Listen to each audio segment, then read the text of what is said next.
It used to be that only developers lucky enough to get in with a major studio could afford to make and market a successful video game. However, with the dawning of sites such as Kickstarter came the realization that there are millions of people out there ready and willing to chuck large sums of money at you at any given time. Over the years, Kickstarter has been home to many bad, unusual, and just downright bizarre projects, but it has also been used by many indie developers and small studios to raise money and publicity for games that previously would not have existed at all. For every potato salad and cat liquor brush on the site, there is a potential life-changing video game waiting for you to throw a quid into the pot and hope for the best. And the best is exactly what we're celebrating today. I'm Ben from TripleJump, and here are 10 of the best kickstarted video games ever.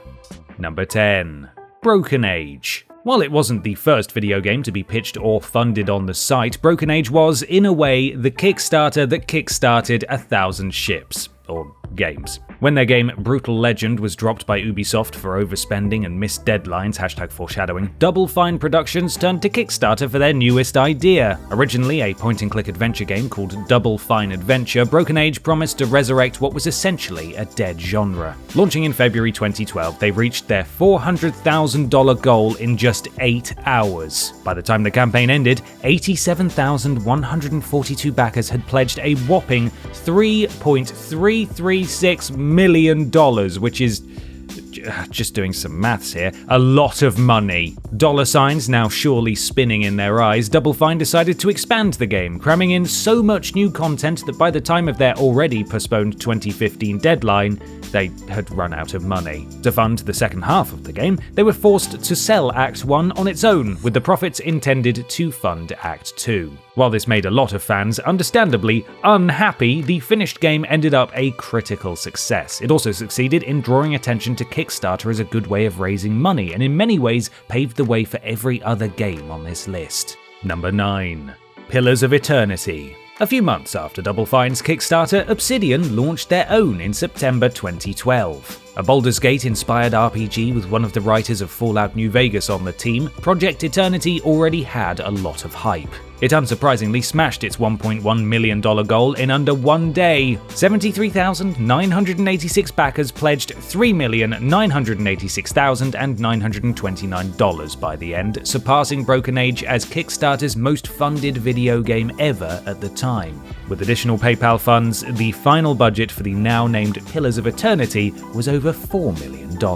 This astronomical amount of money fulfilled all of the team's stretch goals, allowing them to not only add player races, strongholds, and crafting, but to enhance the whole game with live instrumentation and developer commentary. Backers got to design and name NPCs, weapons, and taverns, with 5 backers pledging $10,000 to get an invitation to the launch party. After the game was released in March 2015 to critical acclaim, it was revealed that Obsidian had been close to collapsing after their Xbox One title had been cancelled. So, it turned out that the success of the Kickstarter didn't just fund a good game, it helped save an entire studio.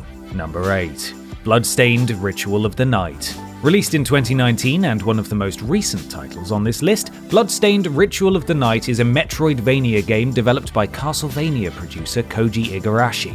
After leaving Konami in 2014, Igarashi decided to do what fans had been screaming at him to do for years and finally make another game in the Metroidvania style. He was rejected by 20 different publishers who claimed that Castlevania was too Japanese for Western audiences, and so he turned to Kickstarter after seeing the hugely successful Mighty No. 9 campaign, which is not on this list for obvious reasons. With one of the godfathers of the genre making a game that people had been wanting for years, the original $500,000 goal was obliterated. It reached $1.5 million within the campaign's first day, with a final total of $5,545,991 raised by 64,867 backers. Backer rewards included hidden voice lines by David Hayter, signed prints, and secret in-game rooms. 5 people who pledged $3,000 or more got their pet turned into a beastie, which is a bit grim actually. Fans of the game should be glad we didn't donate to the Kickstarter, because our beloved Billy would clearly be unbeatable. Number 7. That Dragon, Cancer.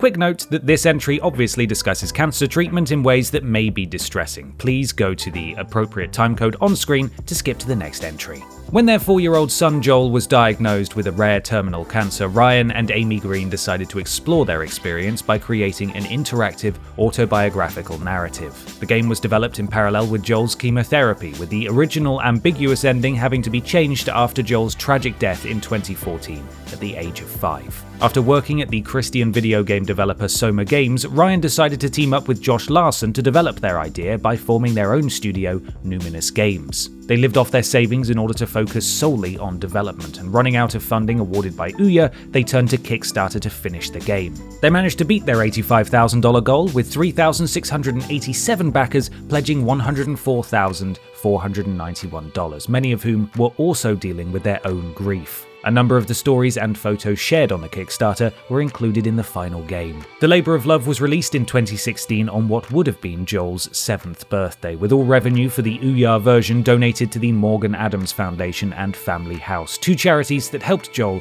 during his medical treatments. Number 6. Shenmue 3. While it wasn't the biggest critical success, we couldn't not mention my favourite game. 16 years after the original Shenmue was released for the Sega Dreamcast, original director and producer Yu Suzuki launched a Kickstarter to fund the long-awaited sequel on June 15, 2015, officially announcing it the next day during E3. The original Shenmue had been the most expensive game ever developed upon its release, costing around $47 million. While this third game wasn't going to cost nearly as much, Yu Suzuki was looking to raise $2 million to go alongside other funding. Within the first hour and 44 minutes, it became the fastest crowd-funded game to reach $1 million. Then, at 8 hours and 43 minutes, became the fastest game to reach $2 million. Additional funding raised the total budget to $20 million.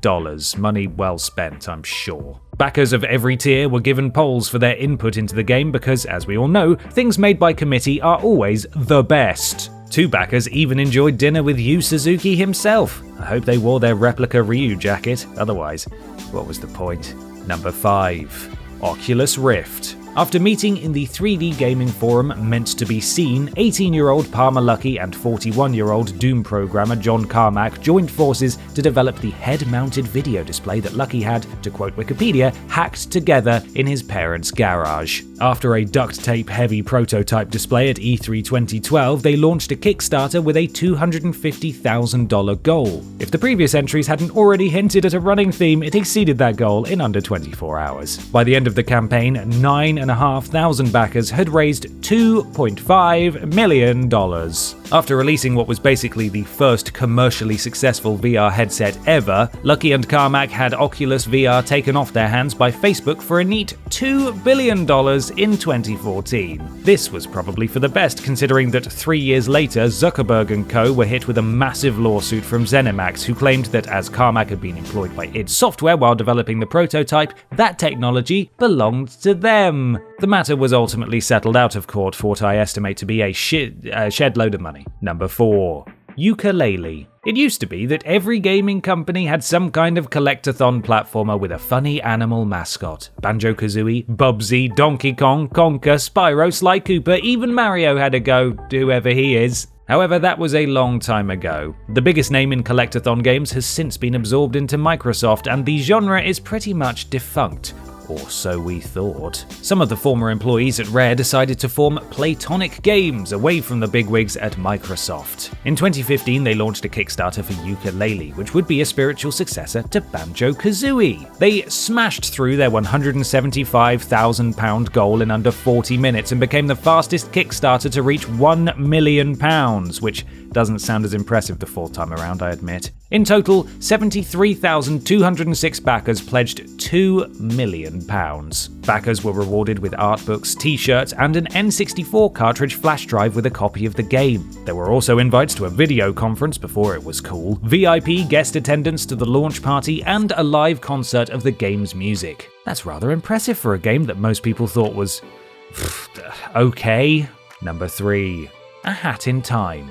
It's often said that great minds think alike, and it turns out that in May 2013, 2 years before the Yooka-Laylee Kickstarter was officially launched, an independent developer launched his idea to resurrect 3D platformers. With a master's degree in computer science, Jason Kerlev wasn't expecting the Kickstarter to succeed. He had an unknown team of 13, all volunteers based across Denmark, the UK, the US, and Australia, and there was little indication that many gamers missed 3D platformers as much as he did. It was indeed successful, however, smashing through its $30,000 goal as well as all of the game's stretch goals. This included a soundtrack by Banjo-Kazooie and Donkey Kong 64 composer Grant Kirkhope. By the end of the campaign, 9,000 backers had given $296,000. As well as the typical backer rewards, 7 $1,000 backers got to design in-game NPCs. There was even a $5,000 reward to design an in-game bonus level, but according to their Kickstarter page, no one claimed it.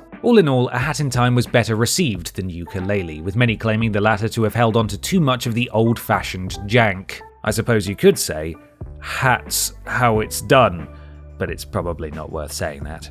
Number 2. Shovel Knight. Resurrecting dead genres seems to be a favourite pastime for Kickstarter. Yacht Club Games' beloved Shovel Knight began, as artist Nick Wozniak put it, as a joke conversation over lunch that kind of got too serious. Maybe he's Shovel Knight, the Shoveling Knight. While their March 2013 Kickstarter didn't break any speed records for once, they surpassed their $75,000 goal less than halfway through the campaign. They also gifted Let's Play channels Game Grumps and Two Best Friends Play with the PAX demo of the game to help drum up interest. When the Kickstarter ended in April 2013, 14.7 thousand people had pledged $311,000. Even though Shovel Knight didn't get millions in funding like many on this list, it continues to be ranked among the best video games ever, reaching number 398 on Polygon's 500 Best Games of All Time list in 2017, and Game Informer's Reader's Choice Top 300 Games of All Time in 2018. Not bad for a joke conversation.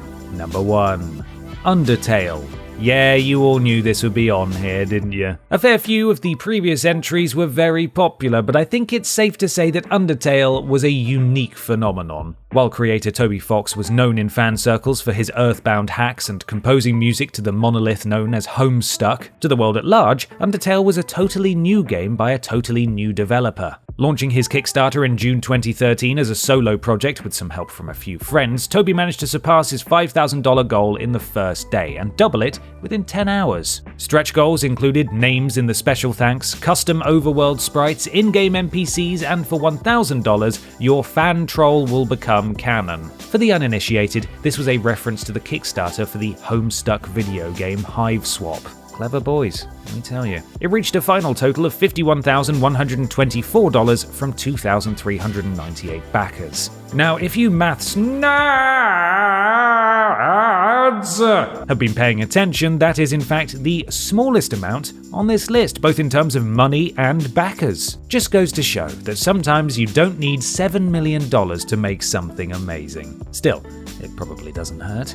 And that's our list. What video games have you funded before seeing the finished product? Was it worth it? Let us know in the comments below. And if you fancy giving us $7 million towards our content, why not take a look at our Patreon? I'll tell you more about that in a second. You can follow myself and TripleJump on Twitter here, and while you're at it, why not support the things you enjoy by having a look at our Patreon? There it is. Finally, don't forget to like the video, share it with your friends, and subscribe to the channel. I'm Ben from TripleJump, and thanks for watching.